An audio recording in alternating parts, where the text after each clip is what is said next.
Assalamualaikum warahmatullahi wabarakatuh. Halo semuanya. Perkenalkan, nama kakak Betty Julianti. Kakak adalah mahasiswa pendidikan fisika Universitas Sultan Ageng Tirtayasa. Nah, di video kali ini kakak akan menjelaskan mengenai konsep usaha dan juga energi, yaitu materi kelas 10 Fisika SMA. Mendengar kata usaha dan energi pastinya sudah tidak asing lagi, bukan? Dalam kehidupan sehari-hari kita seringkali menggunakan kata usaha dan juga energi. Tapi apa sih usaha dan energi itu menurut fisika? Nah, mari kita bahas satu persatu. Apa sih usaha itu? Nah, sebelum kita bahas lebih lanjut, mari simak video ilustrasi berikut ini.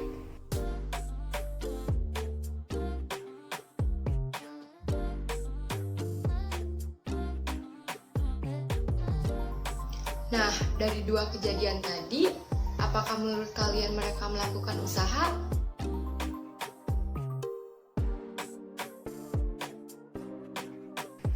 Saat seseorang mendorong meja, kemudian meja tersebut bergerak, maka orang tersebut dapat dikatakan melakukan usaha.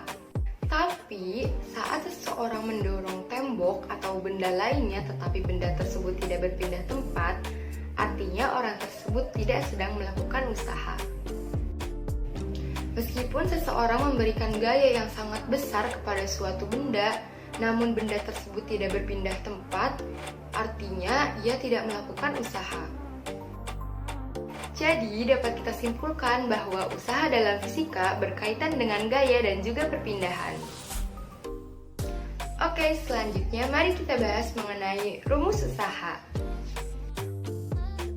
Suatu balok diberi gaya sebesar F.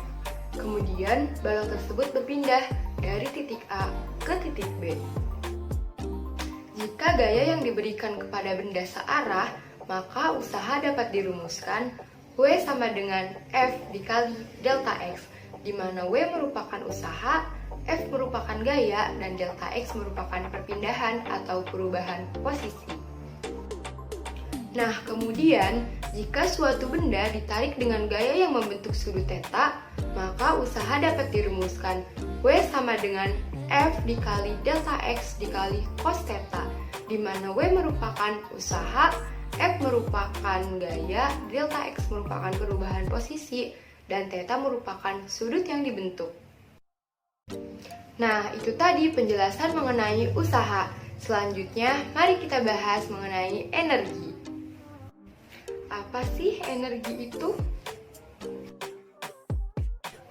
Nah, energi dapat diartikan sebagai suatu kemampuan untuk melakukan usaha atau kerja. Ada banyak sekali macam-macam energi, namun di video ini kakak hanya akan menjelaskan dua jenis energi, yaitu energi kinetik dan juga energi potensial. Nah, yang akan kita bahas yang pertama yaitu energi kinetik. Energi kinetik adalah energi yang dimiliki suatu benda karena pergerakannya. Contoh dari energi kinetik di dalam kehidupan sehari-hari yaitu saat seseorang menarik anak panah. Nah, anak panah tersebut kemudian dilepaskan sehingga ia akan mencapai targetnya.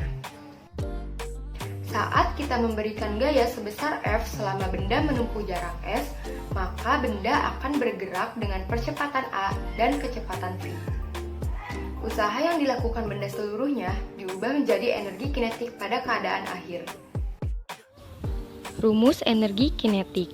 Pertama, gunakan persamaan kecepatan dari GLBB, yaitu V sama dengan V0 ditambah A dikali T. Karena V0 sama dengan 0, maka V sama dengan A dikali T. Kedua, gunakan persamaan perpindahan dari GLBB, di mana hasilnya delta X sama dengan 1/2 dikali V dikali T.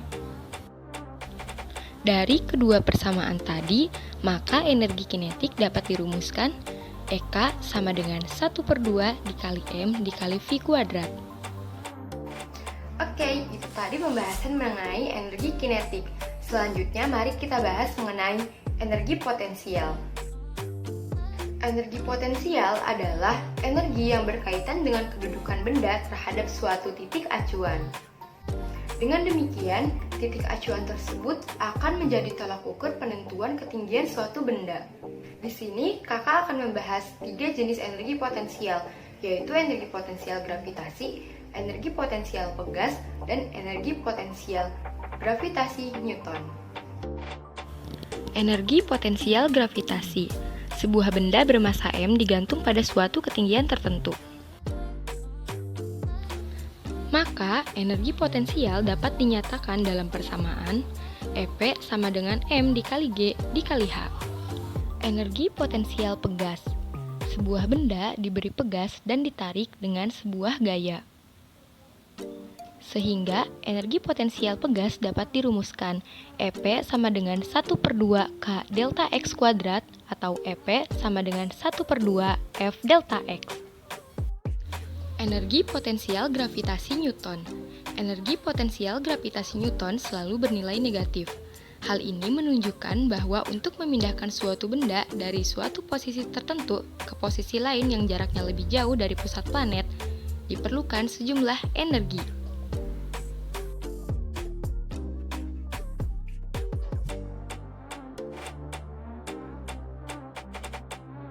Itu dia penjelasan mengenai konsep usaha dan macam-macam energi.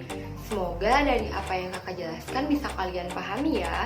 Terima kasih banyak. Wassalamualaikum warahmatullahi wabarakatuh.